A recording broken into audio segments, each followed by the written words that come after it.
Welcome to the podcast for a Jesus Youth. We are a family of teenagers joining a movement of God through Portland and spreading to the ends of the earth. We believe that the Spirit of God is breaking out and working through us to bring the love of Jesus to a world in darkness. And we are all welcome on this journey. So enjoy the teaching. Peace.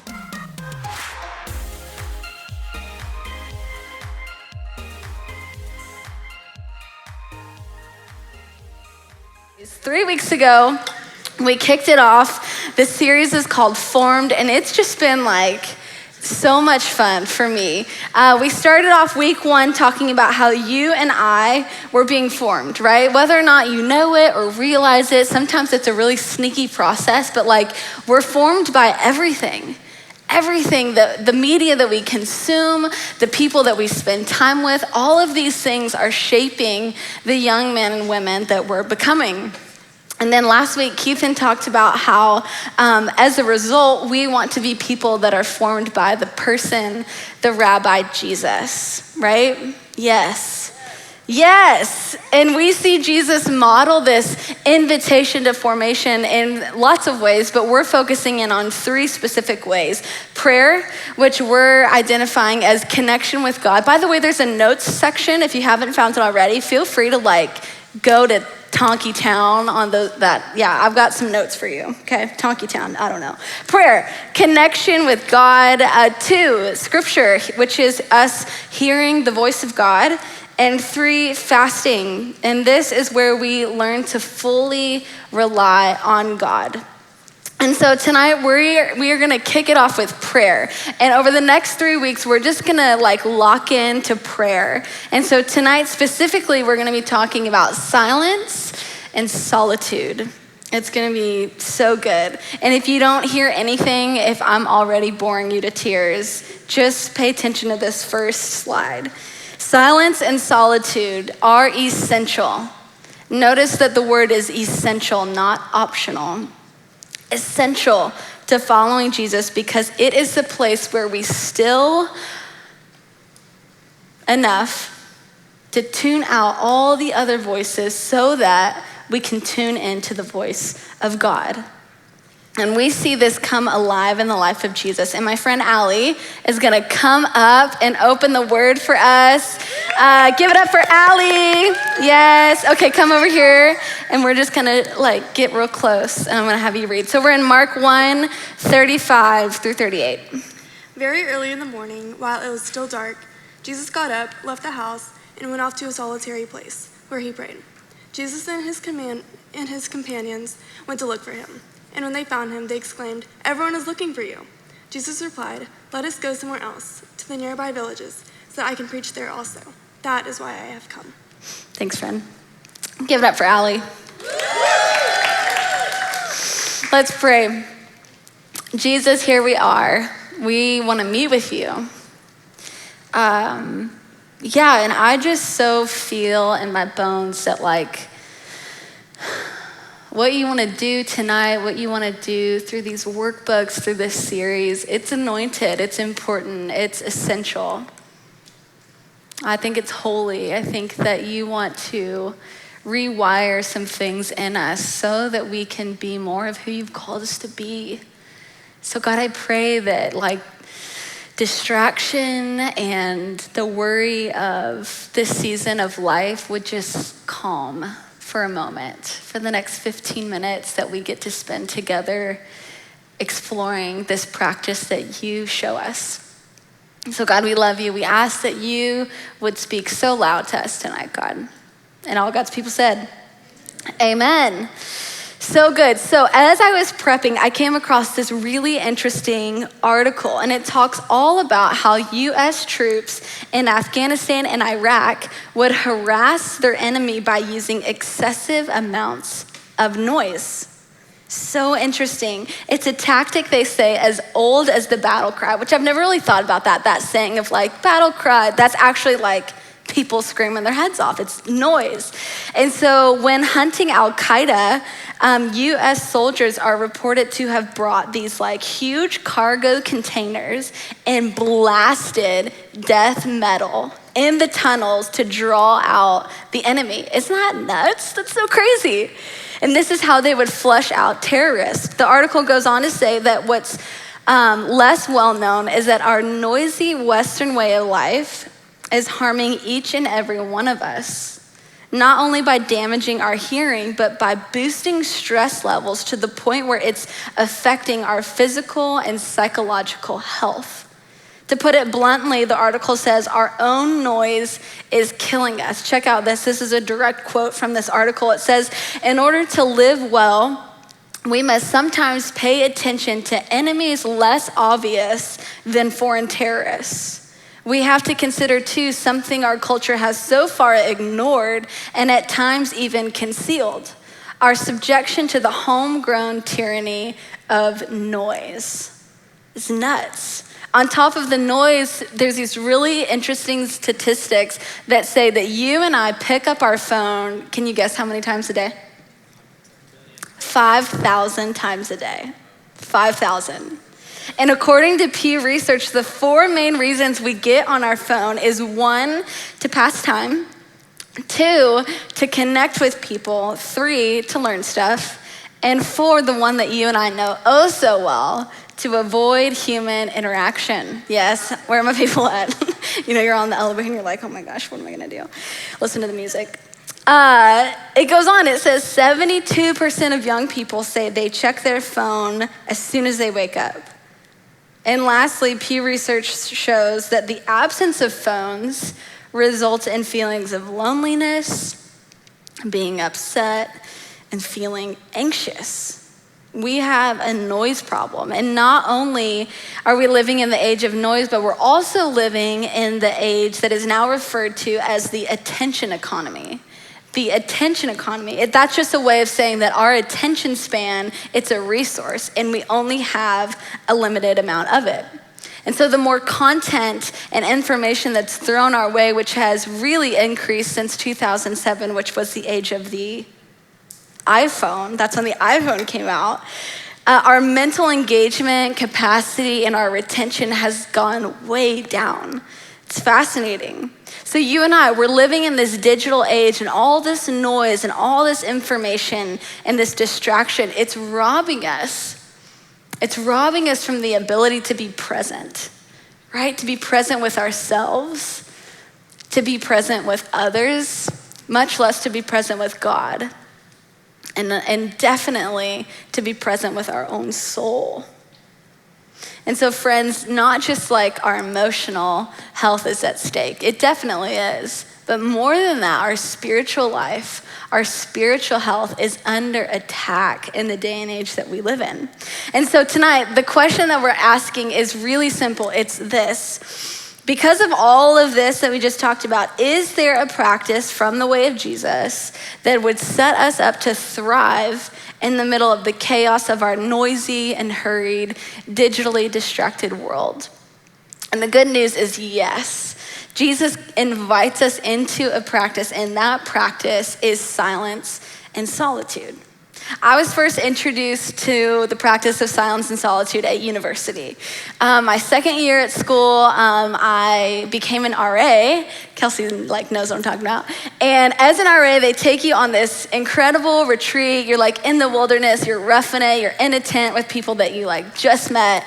And all of a sudden, our RDs, which are our bosses, they're you're gonna spend, oh, by the way, we were fasting, so we're so hungry.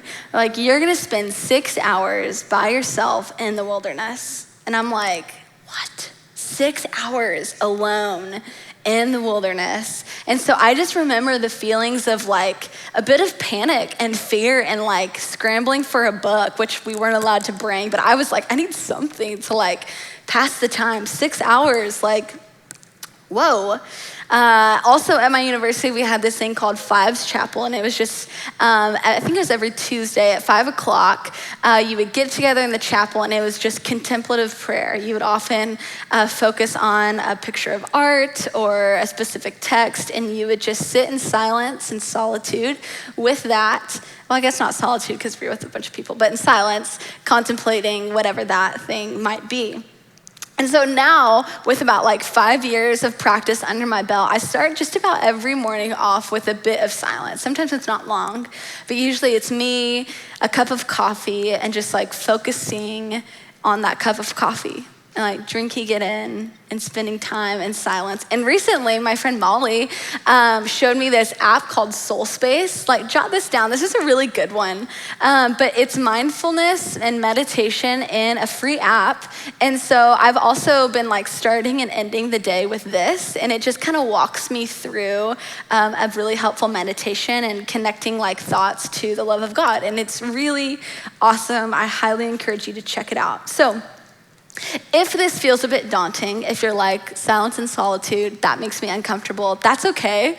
You're in good company, and a general rule to start is this one. Write this down. How do I start? I would say that there is power in pausing before you pray. There's power in pausing before you pray. So a few thoughts on what prayer isn't, and I need a helper for this. And Cassidy, all the way from Tennessee, can you be my friend and come help me out with this? Cassidy didn't know I was gonna do this. Everyone say hi, Cassidy. Yeah, how are you? It's been a long time. Okay, here's all you have to do. We're gonna have a conversation. At the end of the conversation, I just want you to tell me if it was a good one, okay?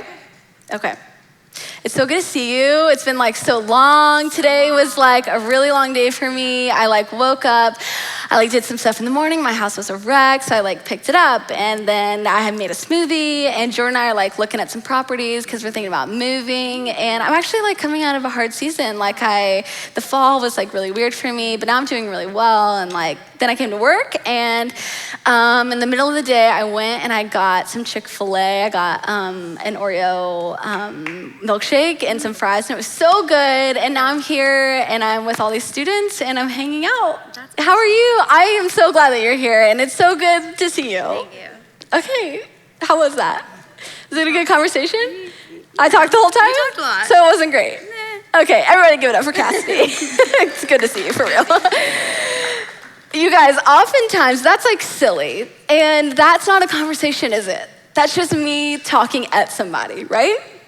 And I think you and I have this like chronic talking at God problem. That often when we think of prayer, I don't know if it's because of the anxiety or the fact that that person is not physically present with us, we just start rambling. I definitely have found myself in that situation before. And it's kind of like a first date. Have you ever thought about that? I've got a picture of my first date with Jordan. Jordan's mom was the kind of mom that was like, stop, I have to take a picture before you go on your first date. So this is us on our first date. And I remember getting ready. I think I spent literally 3 hours trying to like find my big fat chunky belt because those were in that season, and like, what was I gonna wear? But more than that, I was freaking out of like, what are we gonna talk about? Like, I'm gonna get in the car with this guy and we're gonna go to dinner, and that's a lot of time. And what are we gonna talk about? And I just remember so vividly those feelings of like anxiety and awkwardness that were coming up just in thinking about like, what are we gonna talk about? And sometimes I think that's how we can feel when we talk about silence and solitude. But just like the silence between two people that grow deep in relationship with each other becomes like some of the most intimate and sweet moments, the same is true as you and I put in the time with silence and solitude. Do you ever catch that? Like you see an older couple and maybe they're out at a meal and they're just like not even talking. They're not distracted by like phones or books, but they're just together. And it's almost like they've just grown so aware of and comfortable with and in tune with each other that they just don't need a lot of words. I think that's what happens as you and I put time and energy and effort into the first months and years of this practice. Does that make sense? The intimacy, the love, the like joy of the practice, it starts to grow as we put in the time and effort. And it's so good.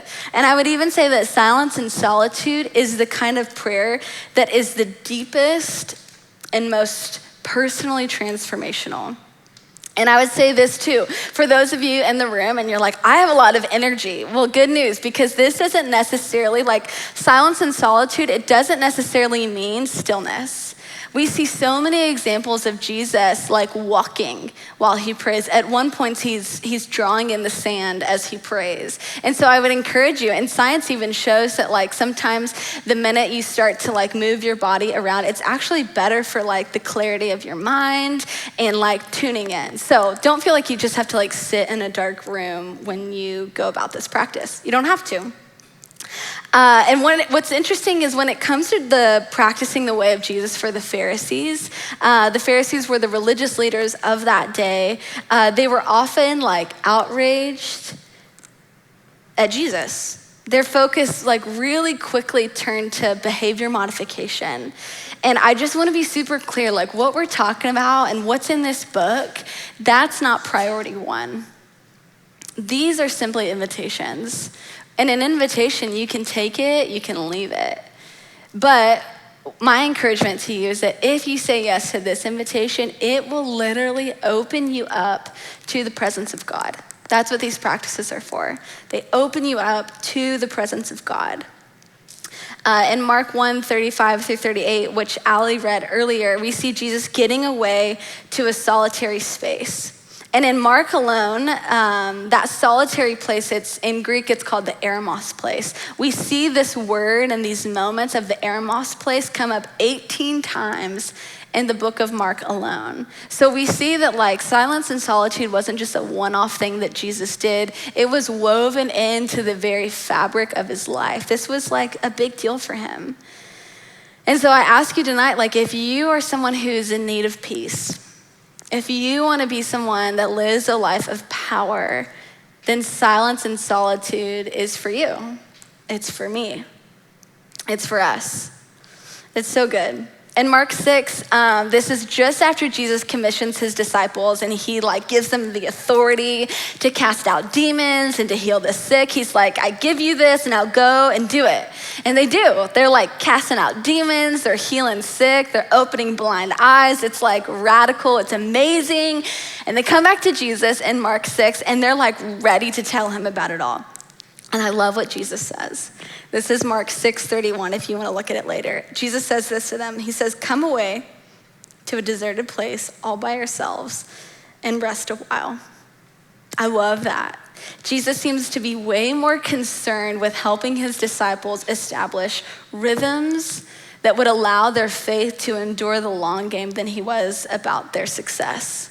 And I think that Jesus would say the same thing to you and I. What are the rhythms of silence and solitude that you have in your life? And so tonight, if you're here and you're like, I'm busy, like I got stuff, you're in good company. Jesus' schedule was literally so packed. Like we might be busy, but do you have thousands of people trying to follow you around? No, you don't.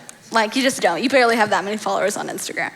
And Jesus has like thousands of people that are after him. And you know what he does? The more famous he becomes, there's this pattern. If you read through the biographies of Jesus, the more famous Jesus becomes, the more time alone he needs. And he takes it.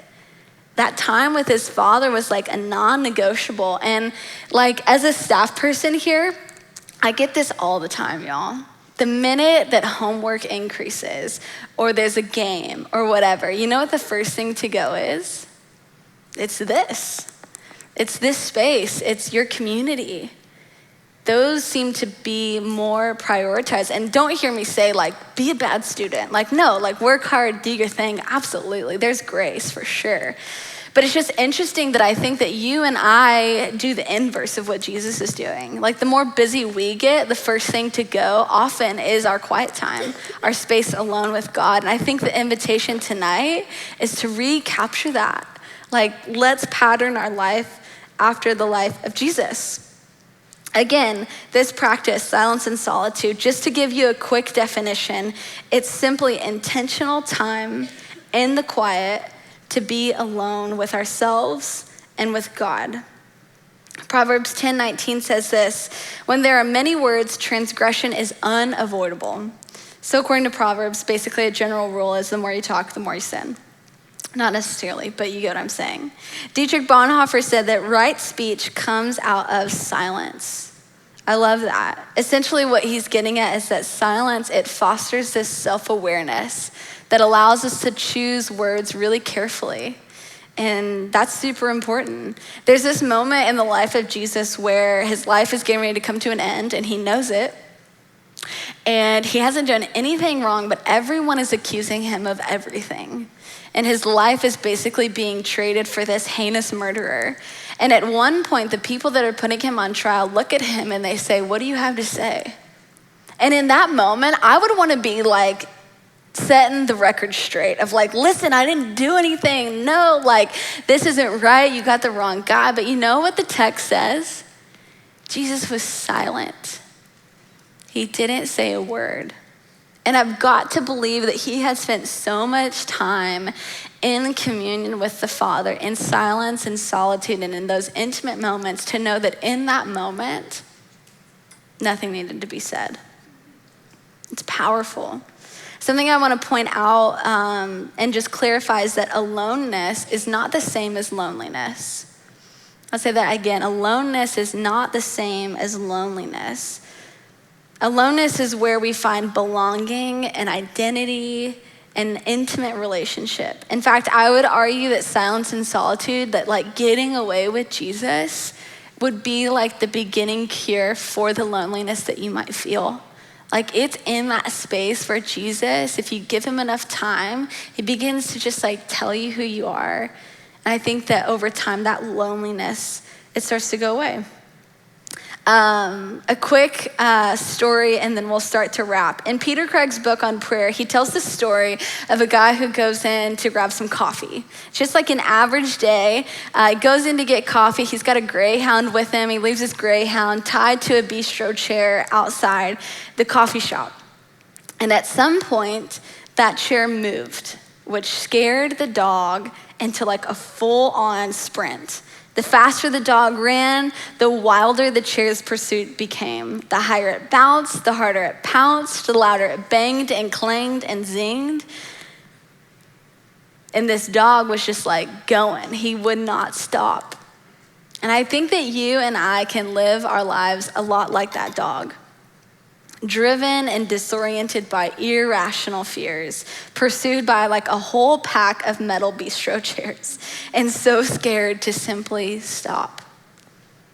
And God speaks firmly into this frantic human activity. Peter Craig says that he commands us to sit. He rebukes the story, and as the famous psalm puts it, he makes us lie down in green pastures. Simply put, that when we obey, our perspective is restored and terrors turn back into just bistro chairs.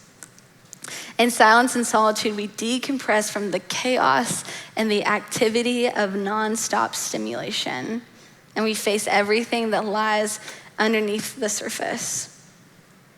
Here's what happens when you and I don't create space for silence and solitude. And this is really sad, but it's true. Instead of leaning into that space and what our soul actually needs, we just instead like give into the cheap escape. I think we all know what those are for us. Maybe for you it's Netflix, maybe it's porn, maybe it's video games, maybe it's food. I don't know what it is for you, but tonight, Jesus wants to say like, hey, when you're tired and overwhelmed, my invitation is not to go like binge a season of whatever. It's to come away with me. It's to spend time in stillness and silence and solitude with me. Some would say that this is even the most important practice. Henry Nouwen says that without solitude, it's virtually impossible to live a spiritual life. If we don't take the spiritual life seriously, if we do not set aside time to be with God and listen to him. Man, what would happen in my marriage if I never spent time alone with Jordan?